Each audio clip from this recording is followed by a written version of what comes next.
2 साल हो गए हमारी शादी को, तुम मुझे कभी बाहर घुमाने नहीं लेके गए। मेरे घर वाले मुझे हर महीने आगरा घुमाने लेके जाते थे। तू ना ज्यादा झूठ मत बोले, ले अभी मम्मी से फोन करके पूछ लूं।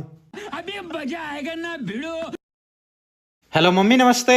नमस्ते बेटे, नमस्ते जी तारो। तुम इसको हर महीने आगरा घुमाने ले जाते थे?